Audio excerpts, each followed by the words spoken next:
बिस्मिल्लाहिर्रहमानिर्रहीम, अस्सलाम वालेकुम। आप देख रहे हैं आज आयशा एहतशाम के साथ।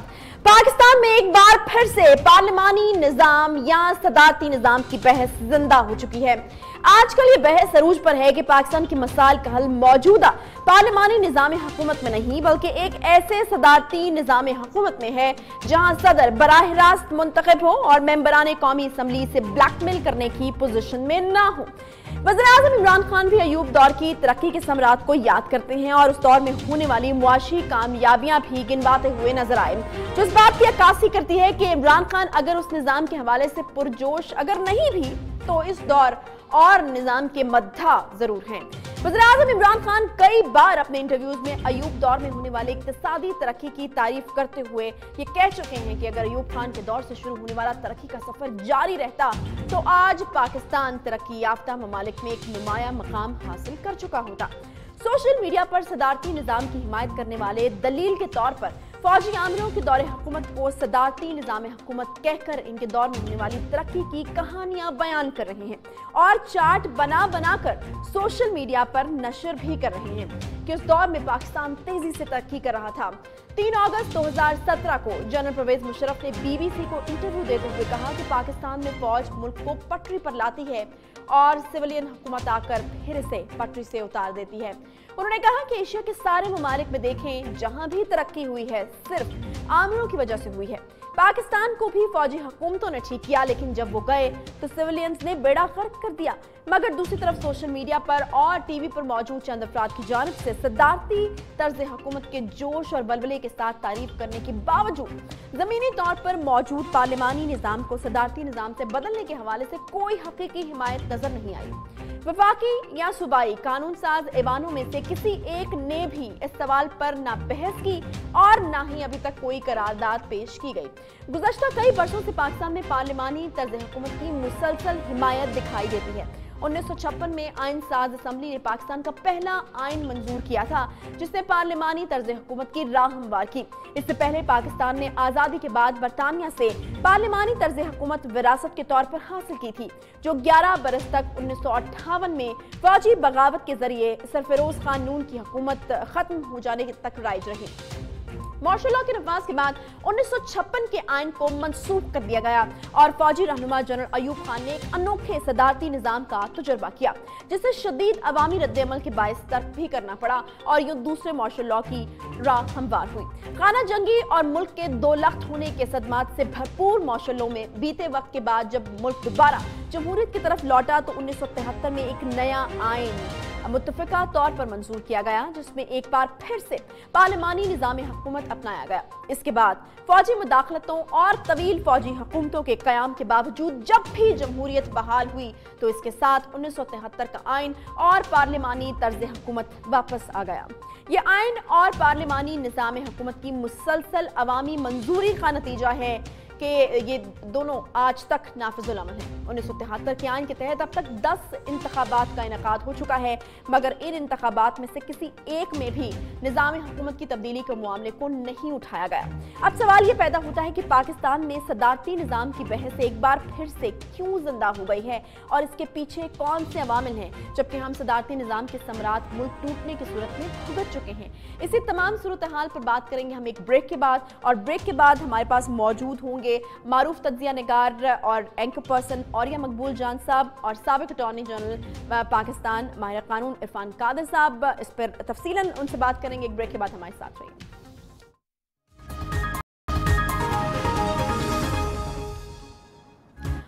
वेलकम बैक जी। ब्रेक के बाद एक बार फिर से आपको खुशामदीद कहते हैं। ब्रेक पर जाने से पहले जैसे कि हम बात कर रहे थे कि मुल्क में हर थोड़े अरसे के बाद एक बहस जन्म लेती है और वो बहस कुछ इस तरह से होती है कि पार्लिमानी निज़ाम ज़्यादा बेहतर है या फिर सदारती निज़ाम ज़्यादा बेहतर है। इस पर हम बात करने की कोशिश करेंगे कि आखिर ये बहस जन्म लेती क्यों है, आखिर इस बहस को छेड़ कर क्या जानने की कोशिश की जाती है कि सदारती निज़ाम के हवाले से अभी भी लोगों के दिमागों में क्या कुछ सॉफ्ट कॉर्नर है, लोग क्या सोचते हैं, कितनी एक्सेप्टेंस है इस निज़ाम के हवाले से, और मौजूदा अगर हालात को सामने रखा जाए तो किस हद तक मुमकिन है ये चीज़ें, आखिर मकसद क्या होता है इसके पीछे और कौन लोग हैं इसके पीछे।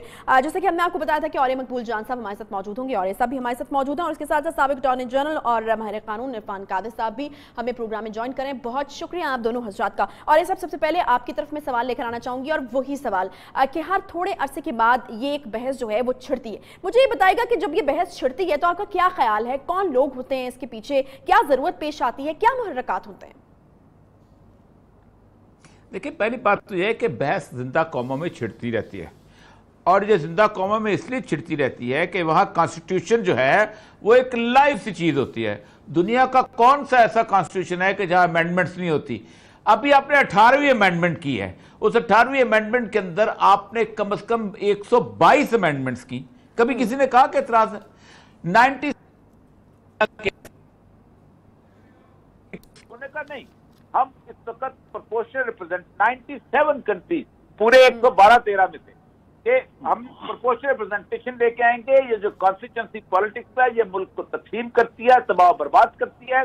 पार्टी की वोट होगी, इस वक्त 10% वाला बंदा जो असेंबली में पहुंचता है वहां जो करते हैं कि पार्टी आती है, अगर पार्टी के 10,000 वोट है तो उसके ग्रेड सीट बनती है, तो उसकी रिप्रेजेंटेशन हो जाती है वहां पर। जर्मनी में, फ्रांस में, बेल्जियम में, डेनमार्क में, स्वीडन में, नॉर्वे में, किसी जगह कॉन्स्टिट्यूंसी पॉलिटिक्स, एक अंग्रेज की कॉन्स्टिट्यूंसी पॉलिटिक्स रह गई है, एक हमारी रह गई हुई है, या इंडिया की रह गई हुई है। मतलब जरा यह है कि आपने, अगर आपका काम नहीं चल रहा तो आपने किसी न किसी ठीक करना है। अब हर जगह ये कहा जाता है जी डिक्टेटरशिप, सदारत हमने दी है। अब मुझे ये बताइए कि हम सदारती निजाम को डिक्टेटर के साथ लगा लेते हैं, काम नहीं चल रहा से क्या मुराद है? और ये साहब यानी क्या समझा जाए कि पार्लिमानी निजाम नहीं चल रहा, बिल्कुल नाकाम हो चुका, हमें जरूरत है सदारती निजाम की, क्या समझा जाए? आपके पानी निजाम में आपने अंग्रेज के बनाई हुई कॉन्स्टिट्यूंसी के अंदर से जो बंदे आते हैं और बंच ऑफ 400 ब्लैकमेलर्स के साथ आप पॉलिटिक्स से आते हैं। आप मुझे ये बताइए, असद जरदारी जिस वक्त प्रेसिडेंट था तो कहाँ यहाँ कोई अपना पार्लिमानी निजाम चलता था? क्या थी हैसियत वज़ीर आज़म की? वो गिलानी था या कुछ और था? बंदा है, पार्टी है, डिक्टेटर्स हैं, हर बंदा मतलब सर यह है कि आपको अपने जमहूरी निजाम को ठीक करना है। आप नहीं तो औरी साहब उसका एक यही हल है। ऑब्वियसली अगर कुछ चीजों के प्रॉस होते हैं तो उनके कॉन्स भी होते हैं। मैं ये जानना चाह रही हूँ कि अगर सदारती निजाम आता है तो उसके साथ साथ बुराइयां वो कौन सी लेकर आता है, क्योंकि इसके हवाले से जो जुड़ी बुराइयां हैं वो तो हम अपनी तारीख में भी देख चुके हैं। सकूते ढाका को बिल्कुल इस चीज से जोड़ा जाता है, फिर 18वीं तरमीम के हवाले से बहुत ज्यादा जो है वो बहस की जाती है, और अभी भी ये बहस जो है वो मुल्क में छिड़ी हुई है। एक मिनट, सकूते ढाका कब हुआ है? जब आपने पहले पार्लिमानी इलेक्शन कराए हैं। ढाका तो पार्लिमानी इलेक्शन की बुनियाद है। अगर सदारती इलेक्शन होता और शेख मुजीबुर रहमान सदर का इलेक्शन जीत जाता तो जुल्फिकार अली भुट्टो सूबे में होता। ये आपसे कितने का जाएगा? नहीं तो और इसे मुझे ये बताएगा कि अयूब खान को जो जिम्मेदार ठहराया जाता है इसका, वो क्यों ठहराते हैं कुछ लोग, कुछ मुबस्सिरीन? नहीं, वो आप जिसको मर्जी ठहरा दें, आप कायद-ए-आज़म को ठहरा दें। सकूते ढाका का लोग तो कहते हैं 1948 में कायद-ए-आज़म में जाके कहा था Urdu will be national language, तो कायद-ए-आज़म सकूते ढाका का जिम्मेदार बनता है। मैं किताबें निकालता हूँ, लोग कहते हैं ये कोई मसला नहीं। किसके जमाने में हुआ? वो पहला पार्लिमानी इलेक्शन जब आपने शुरू करवाया उस दिन आपने सकूते ढाका उसमें लिख दिया, आपने बोर्ड पे लिख दिया। पहले यहाँ से जुल्फिकार अली भुट्टो ने एक कैंडिडेट नहीं खड़ा किया अब वहां पर, और उन्होंने मुजीबुर रहमान ने 2 कैंडिडेट यहाँ खड़े किए। आपने मोहर लिख दी कि जहाँ ये मुल्क टूट जाएगा, क्योंकि जाहिर बात है आप पार्लिमानी पॉलिटिक्स में आ गए थे, और वो सारे गेम करने वाले लोग जो प्ले कर रहे थे। ठीक है, अच्छा मैं वापस आऊंगी मौजूदा हालात के हवाले से भी मुझे और साहब आपसे बात करनी कि मौजूदा हालात में ये कितना प्रैक्टिकल है ये निज़ाम। हमारे साथ इरफान कादिर साहब भी मौजूद हैं। इरफान कादिर साहब, अगर कानूनी नुक्ते पर बात की जाए, कानूनी तरीके से बात की जाए, तो मुझे बताइएगा कि मौजूदा हुकूमत पार्लिमानी निज़ाम को सदारती निज़ाम बदलने की पोजीशन में है इस वक्त आपके ख्याल में? बिल्कुल भी नहीं है, क्योंकि निज़ाम की तब्दीली के लिए तो 2/3 चाहिए ना पार्लियामेंट में, और कोई भी आईनी तरमीम जो है वो 2/3 से कम तो हो नहीं सकती। लेकिन ये जो बहस चल रही है पाकिस्तान में निज़ाम की कि कभी सदारती और कभी पार्लियामेंट्री, तो ये तो उसी किस्म की बहस है कि जी वो मुर्गी पहले आई थी कि अंडा पहले आया था। क्योंकि मैं समझता हूँ ساری بات جو ہے یہ جو بحث ہم کرتے ہیں حقیقت یہ ہے کہ ہم حکومتوں کو مورد الزام ٹھہرانے کے لیے پریٹیکسٹ بناتے ہیں نظام کو کہ جی نظام کمزور تھا اس لیے حکومتیں خراب تھیں. بالکل ایسے نہیں ہے. میں سمجھتا ہوں کہ غلطی جو ہے ہم لوگوں میں ہے, نظام میں نہیں ہے. برطانیہ میں اس وقت کوئی ریٹن کانسٹیٹیوشن نہیں ہے, لیکن اگر ہم اپنا موازنہ برطانیہ سے کریں تو برطانیہ کا سسٹم ہم سے بہت بہتر طریقے سے چل رہا ہے, کیونکہ ہماری ہر چیز جو ہے پاکستان کے آئین میں لکھی گئی ہے, ہندوستان کے آئین میں لکھی گئی ہے. اس کے باوجود ایک ایسا ملک جس میں کہ کوئی کانسٹیٹیوشن نہیں ہے, وہ اپنی کنونشنز پہ بھی زیادہ عمل کرتے ہیں اور ہم اپنی کانسٹیٹیوشن پہ بھی اتنا عمل نہیں کرتے جو کہ سپریم ڈاکیومنٹ ہے. تو جب ہم خود ہی اپنے جو بھی نظام آتا ہے اگر اس کے انحراف کرنا شروع کرتے ہیں, خواہ وہ صدارتی ہو یا پارلیمانی ہو, تو پھر اس میں قصور نظام کا نہیں ہے, پھر ان لوگوں کا ہے جو کہ اس نظام کو امپلیمنٹ ہی نہیں کر سکتے. تو اتنے سالوں سے ہم نے دونوں نظام پاکستان میں دیکھ لیے, صدارتی بھی دیکھ لیا, پارلیمانی بھی دیکھ لیا, اور دونوں کا ناکام ہوتے بھی دیکھ لیا. تو لہٰذا اب میرا خیال ہے یہ بحث بند ہونی چاہیے اور ہمیں چاہیے کہ نظام کو ایک طرف رکھیں اور اس وقت نظام کو مورد الزام مت ٹھہرائیں, بلکہ جو بھی نظام جس پہ ہم متفق ہوتے ہیں اس پہ پھر ہم عمل پیرا ہوں. یہ نہیں ہے کہ ہم اس نظام کے ساتھ کھلواڑ کرتے رہیں جس طرح سے کہ ماضی میں اتنے سالوں میں کیا گیا. نہیں تو پھر عرفان قاضی صاحب آپ کو نہیں لگتا پھر کہ ابھی ہم متعامل ہو سکتے ہیں کسی بھی نظام کی تبدیلی کو, خاص طور پر اگر صدارتی نظام کی بات کی جائے, اور کس قسم کی قانونی پیچیدگیاں ہیں جو لوگ خواہش ہیں اس نظام کو لانے کے لیے؟ میں آپ سے ایگری کرتا ہوں کہ ہمیں اس وقت نظام کی تبدیلی کی طرف جانے کی ضرورت نہیں ہے, بلکہ ہمیں ایک آپس میں سارے جتنی بھی پولیٹیکل پارٹیز ہیں ان کو انٹروسپیکشن کی ضرورت ہے, اور ان کے یہ جو پیٹی ڈفرینسز ہیں اور یہ جو ایک انٹالرنٹ ہمارے مختلف جو گروپس ہیں ایک دوسرے کے بارے میں, تو ہمیں دل بڑے کرنے پڑیں گے, ہمیں ایک دوسرے کو ٹالرنس دینی پڑے گی. اور جب تک کہ ہم یہ ایک دوسرے کو ٹالریٹ نہیں کرنا سیکھیں گے, جب تک کہ ہم کو ایگزسٹ کرنا نہیں سیکھیں گے, میں سمجھتا ہوں کہ ہم نظام کے ساتھ بھی اسی طرح سے مذاق کرتے رہیں گے اور نظام کی دھجیاں اڑاتے رہیں گے. تو موجودہ جو نظام ہے اس میں میرے نزدیک کوئی قباحت نہیں ہے, قباحت ان لوگوں میں ہے جو کہ اس نظام کو چلنے نہیں دے رہا ہے. For example constitution of Pakistan میں ایک کمپلیٹ ٹرائیکاٹمی آف پاورز ہے, مقننہ کا رول علیحدہ ہے, ایگزیکٹو کا علیحدہ ہے, عدلیہ کا علیحدہ ہے, لیکن آئے دن ہم دیکھتے ہیں کہ ایک ادارہ جو دوسرے ادارے کے اندر گھس جاتا ہے اور ایک انارکی کی صورتحال پھر پیدا ہو جاتی ہے. تو پھر ہم نظام کو کیا مورد الزام ٹھہرائیں؟ پھر تو جو لوگ امپلیمنٹ کر رہے ہیں نظام کو ان کو چاہیے کہ اپنے آپ کو درست کریں, اور جب تک ہم اپنے آپ کو درست نہیں کریں گے اور نظام کو اسٹرکٹو سینسو نہیں فالو کریں گے, کوئی بھی نظام آ جائے, ہم پھر ایز اے قوم کسی بھی منزل پر نہیں پہنچ سکیں گے جب تک کہ ہم اپنی یہ جو بیسک نفسیات ہے, جو سائیکی ہے, اس کو درست نہ کریں.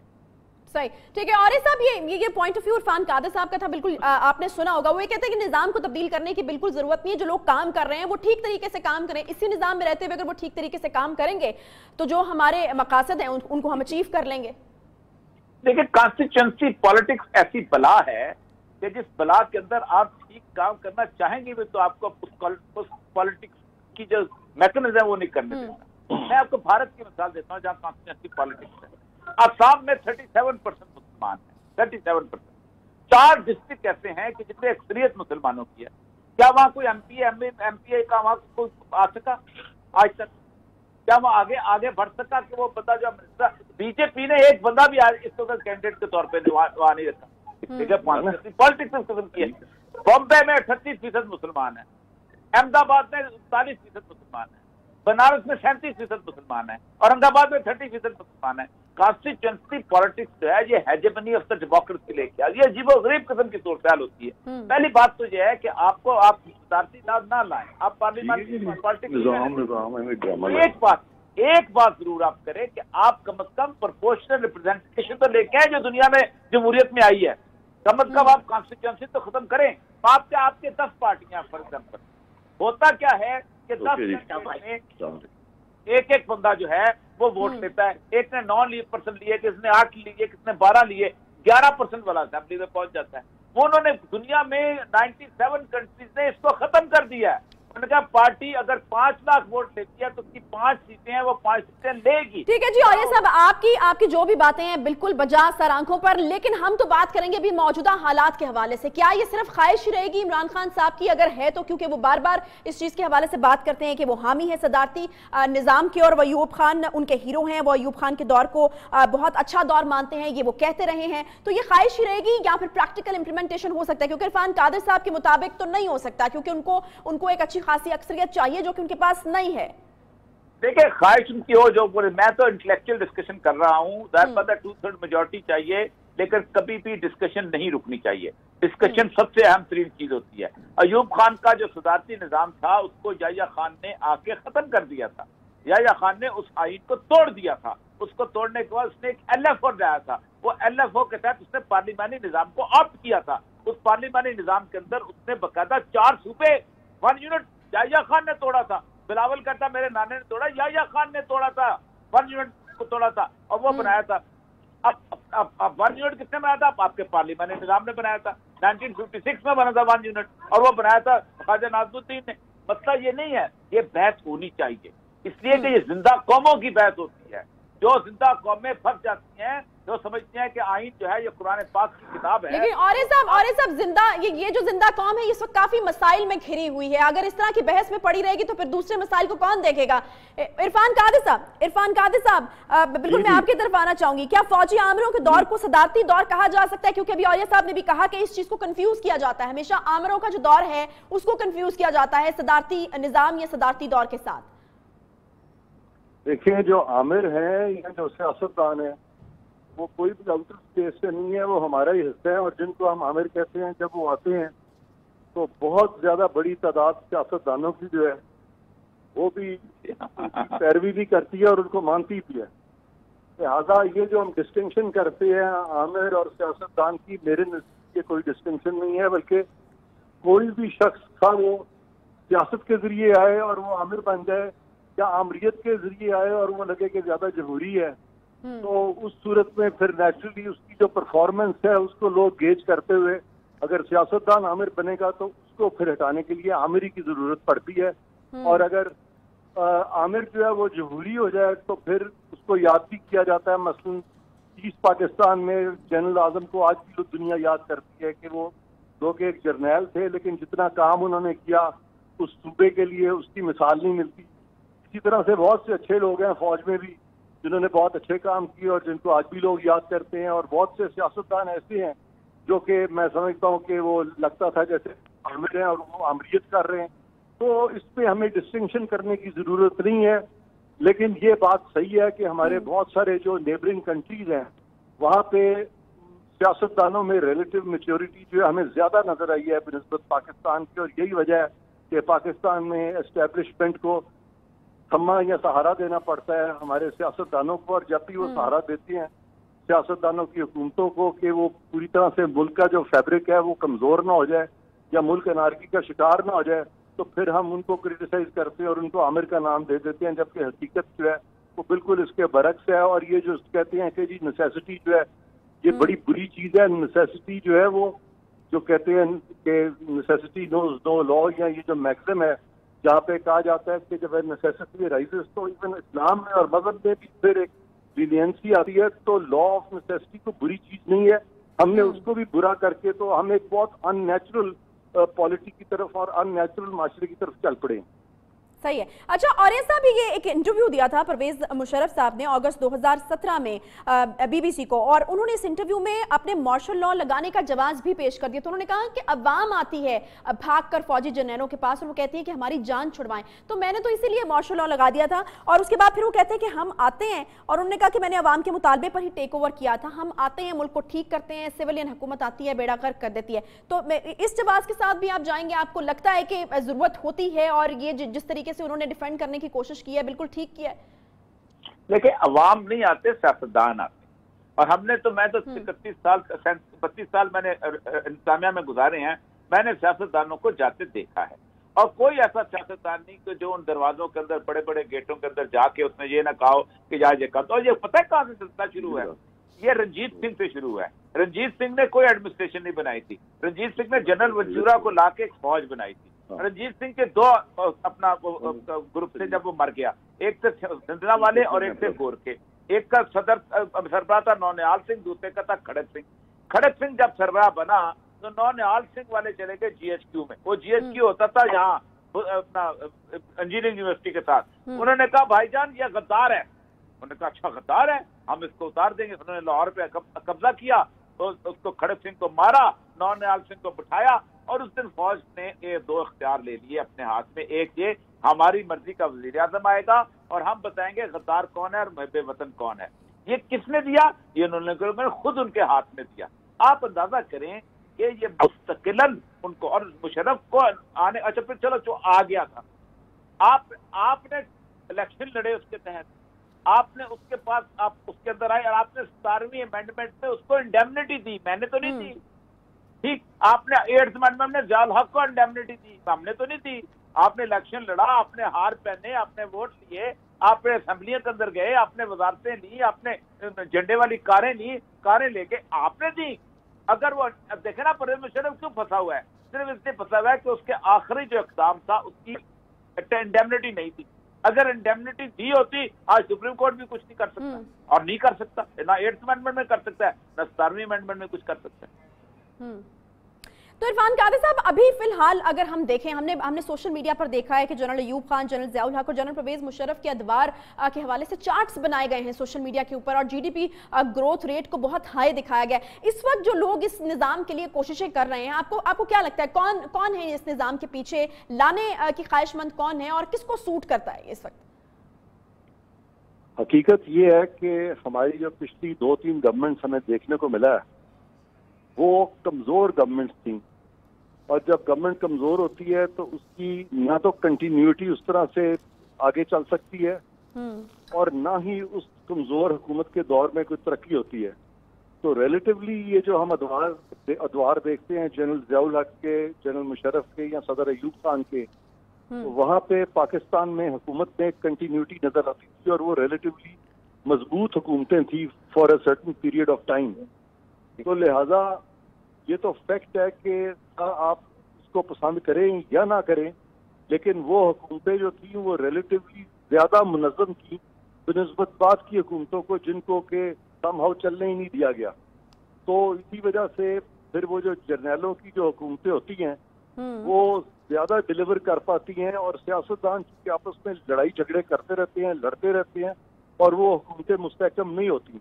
तो अब जरूरत इस बात की है कि सियासतदान भी हमारे मुल्क के लोग हैं, फौज भी हमारी है, ये तमाम जो रियासत की गाड़ी के मुख्तलिफ हिस्से हैं, मुख्तलिफ ये जो हैं पुर्जे हैं, उन सब को आपस में जब तक के हमांग नहीं होंगे, जब तक ये इकट्ठे नहीं होंगे, तब तक ये लड़ाई झगड़ा मार धाड़ और ये जो लैक ऑफ गुड गवर्नेंस और एनार्की की सूरत हाल है ये अनफॉर्चुनेटली बरकरार रहेगी। अब ये बड़ा जरूरी है इस वक्त कि हमारे जो आर्मी चीफ हैं, हमारी जो सियासतदान है बड़े, वो सब और हमारे और जो स्टेक होल्डर्स हैं आपस में मिल बैठे और ये कुछ चीजें तय करें ताकि ये आईना हो कि एक दूसरे के डोमेन में ये मुदाखलत करें और जहां पर के कुछ इस तरह की टेंशन या क्रैक्स डेवलप हो तो मिल के उन फेंसेस को, उन चीजों को मेंड करें। ये जब तक ये मिलके नहीं बैठेंगे, ये अपनी अपनी डोमेन में आइसोलेशन में बैठे रहेंगे और आपस में रवाबित इनके जो है वो कंस्ट्रक्टिव नहीं होंगे और वो डिस्ट्रक्टिव डिफरेंसेस होते रहेंगे। तो मुझे ये अफसोस से कहना पड़ता है कि हमारे मुल्क में हुकूमतें फिर मुस्तहकम नहीं हो सकती। सही है, ठीक है, बहुत शुक्रिया। इरफान कादर साहब हमारे साथ मौजूद थे और ये मकबूल जान साहब। इरफान कादर साहब ये कह रहे थे कि कोई भी निज़ाम हो, अगर सही तरीके से नेकनियती के साथ काम नहीं किया जाएगा, मिलकर काम नहीं किया जाएगा, तो फिर निज़ाम भी कोई भी हो इससे फ़र्क नहीं पड़ेगा। लेकिन सवाल यहाँ पर ये उठता है, जैसे कि औरिया साहब ने कहा कि बहस ज़रूर होनी चाहिए इस तरह की चीज़ों के ऊपर, तो सवाल यही उठता है कि आखिर पाकिस्तान कब तक तजर्बागाह बना रहेगा। पाकिस्तान के और भी बहुत सारे मसाइल हैं जिनमें वो इस वक्त घिरा हुआ है और हमारी प्रायोरिटी इस वक्त क्या होनी चाहिए, निज़ाम की तब्दीली या फिर उन मसाइल का हल। एक छोटे से ब्रेक के बाद वापस आएंगे तो बात करेंगे कुछ बैड गवर्नेंस के हवाले से, जो कि पंजाब में इस बैड गवर्नेंस के रिकॉर्ड नए बन रहे हैं और गलतफहमी कहें या खुशफहमी कहें, दोनों ही तरह की फहमियां जो हैं वो पंजाब हुकूमत की दूर हो रही हैं। एक ब्रेक के बाद आएंगे, इस पर बात करेंगे, हमारे साथ रहिए।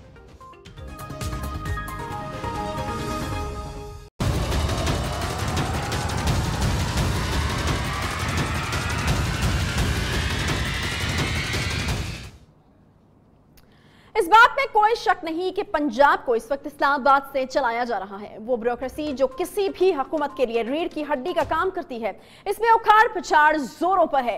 तहरीक इंसाफ की हुकूमत बनने के बाद पंजाब की ब्यूरोक्रेसी के साथ इम्तियाजी सलूक किया गया था और बहुत से ब्यूरोक्रेट्स को सिर्फ इसलिए सुबह बदर किया गया था कि उन्होंने माजी की हुकूमत के साथ अहम ओहदों पर काम किया है। तहरीक इंसाफ की हुकूमत के करता धरता उस वक्त भूल गए थे कि नए ब्यूरोक्रेट आखिर लाएंगे कहां से। इन्हें इन्हीं सरकारी मुलाजमीन से सरकार को चलाना होगा।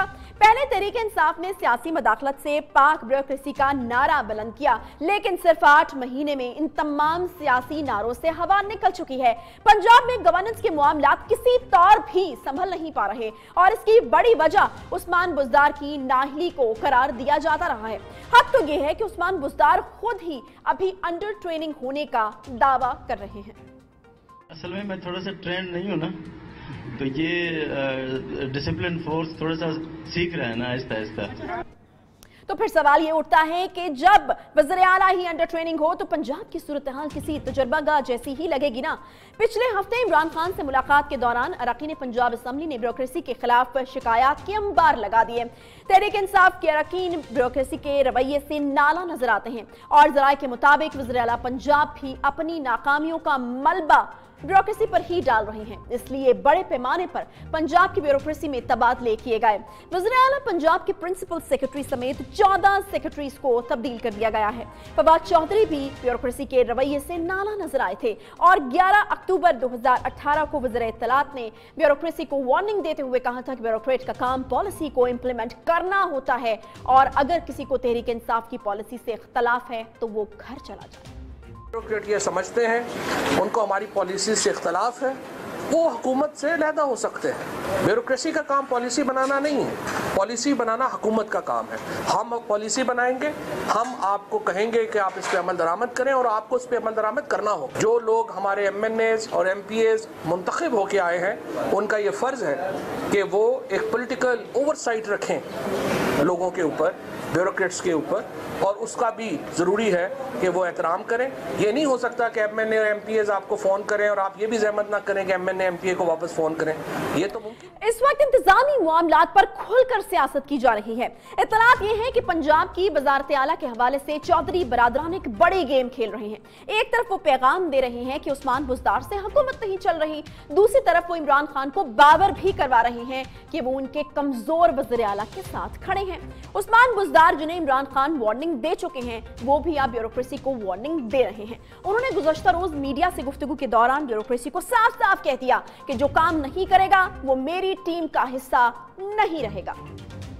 साल देखें जिसकी हुकूमत रही है, ब्यूरोक्रेट्स ने भी तो नौकरी करनी है ना, वो इस सूबे में रहे हैं। अब ये तो नहीं है कि जो उस दौर में नहीं रहा तो अब काम नहीं करेगा। लॉयल्टी स्टेट के साथ होनी चाहिए, गवर्नमेंट के साथ होती है, स्टेट के साथ होती है, इसमें ऐसी कोई बात नहीं है। जो अच्छे ऑफिसर हैं वो इंशाल्लाह फील्ड में रहेंगे और काम करेंगे। जबकि दूसरी तरफ ब्यूरोक्रेसी का एतमाद बहाल करने के लिए चेयरमैन नैब ने अफसरान को यकीन दिलाया कि नैब आइंदा किसी भी गिरफ्तार ऑफिसर को हथकड़ी नहीं लगाई जाएगी। गुज़श्ता बरस मेगा करप्शन केसेस में नैब की कार्रवाइयों ने ब्यूरोक्रेसी को बिल्कुल जाम कर दिया था और तमाम ब्यूरोक्रेट्स मोहतात हो चुके थे, जिसके बायस अवाम को शदीद मुश्किलात का सामना भी करना पड़ा और गवर्नेंस के मामलात भी उलझाव का शिकार थे। इसी अहम मौजू पर बात करने के लिए नसरुल्लाह मलिक साहब हमारे साथ मौजूद हैं। सीनियर एंकर पर्सन है, एग्जीक्यूटिव डायरेक्टर न्यूज़ और उसके अलावा एंकर पर्सन भी हैं, तज्ज़ियाकार भी हैं। बहुत शुक्रिया नसरुल्लाह मलिक साहब हमें ज्वाइन करने के लिए। मुझे ये बताइएगा कि ये अब कुछ इस तरह की सिचुएशन है कि देर आए दुरुस्त आए, क्योंकि खबरें कुछ इस तरह से आ रही हैं कि शहबाज शरीफ की जो टीम के अहम मेंबरान थे उनको एक बार फिर से एंगेज किया गया है। बिस्मिल्लाहिर्रहमानिर्रहीम। देखिए आशा, अभी भी मुश्किलात बड़ी हैं पंजाब हुकूमत के लिए और PTI के लिए। उसकी 2-3 बुनियादी वजूहत हैं। उसमें एक बड़ी वजह ये है कि जो ग्रुपिंग है PTI के माबैन आपस में, जो पंजाब के मुख्तलिफ धड़े हैं, वो चाहते हैं कि उनकी अपनी अपनी मर्जी के अफसरान जो हैं वो तैनात कर दिए जाएँ। इसलिए जो माजी में जो अफसरान तैनात हुए जिनको फौरी तब्दील करना पड़ा, वो मुख्तलिफ धड़ों में बढ़ चुके थे। अब दूसरा मसला इस वक्त PTI के साथ ये है कि PTI की हुकूमत जो दावेदार थी कि सियासी मुदाखलत नहीं होगी, तो बार बार इस बात का इजहार भी किया जाता रहा इमरान खान साहब ने और PTI की तरफ से। अब वो PTI की हुकूमत, जिसके अभी फवाद चौधरी साहब ने आपने उनके एक साउंड बाइट भी सुनवाई, जिसमें वो कह रहे थे कि हमारे MNAs और MPs के फोन सुनने पड़ेंगे, काम करने पड़ेंगे। अब वो ब्यूरोक्रेट्स जो इस उम्मीद पे काम कर रहे थे कि सियासी मुदाखत नहीं होगी, जब उनके अरकान सियासी मुदाखत करते हैं तो आगे से वो इमरान खान के उस विजन को सामने रख देते हैं, भाई आपके लीडर तो कहा करते हैं कि सियासी मुदाखत नहीं होनी चाहिए। ये बड़ा मसला है अब उनके PTI की जो MNAs हैं, MPs हैं और जो ब्यूरोक्रेसी के माबैन एक वाक़ई हुई है। और तीसरा बड़ा जो मसला है वो ये है कि नैब की तरफ से जिस किस्म के इक़दाम उठाए गए और जिस किस्म की लैंग्वेज इस्तेमाल की गई माजी में PTI की तरफ से अफसरान के खिलाफ, और जो माजी की हुकूमत के साथ जो वाबस्ता लोग थे उनके हवाले से जो कार्रवाइयों का आगाज किया गया है, उसके बाद ब्यूरोक्रेसी खौफजदा है। वो समझती है कोई मंसूबा है, कोई बड़ा काम तो है। फिर मलिक साहब आज तो बड़ी डेवलपमेंट हो गई ना इस हवाले से, चेयरमैन नैब ने इत्मीनान में लेने की कोशिश की है ब्यूरोक्रेसी को, तो आपको क्या लगता है इससे कितना फर्क पड़ेगा? इसको किस तरह से देख रहे हैं आप? देखिए, मैं नहीं समझता इससे कोई बड़ा फर्क पड़ेगा, क्योंकि इक़दाम तो वही मौजूद हैं। अगर कहा जाए कि माजी की हुकूमत में अगर किसी ने किसी सड़क की तामीर की मंजूरी दी थी, बरामद हुआ था, तो उसके अफसरान को भी अगर आप बुलाकर पूछते हैं तो कोई सरकारी अफसर कोई ऐसा हुक्मनामा क्यों जारी करेगा? वो इसी खौफ शिकार होगा कि शायद आने वाली कोई हुकूमत या फिर नैब या कोई इदारा उनको बुला लेगा तो उनको जवाबदेही करना पड़ेगी।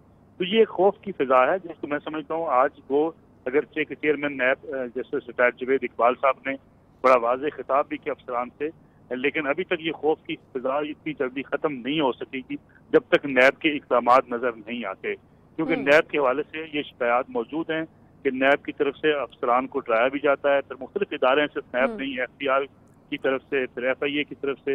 इस किस्म की जो सिचुएशन है वो एक अजीब सी बेचैनी का बायस बनी है पंजाब में, तो और वो पंजाब के जो अफसरान है, फिर इसके साथ साथ जो PTI की जो वज़रा हैं वो इतने तजर्बाकार नहीं है, उनको बाज़ चीज़ों का इल्म नहीं है, तो जिसकी वजह से अफसरशाही होती है वो फिर अपनी मनमानी भी करती है और वो फिर रुकावटें भी डालती है।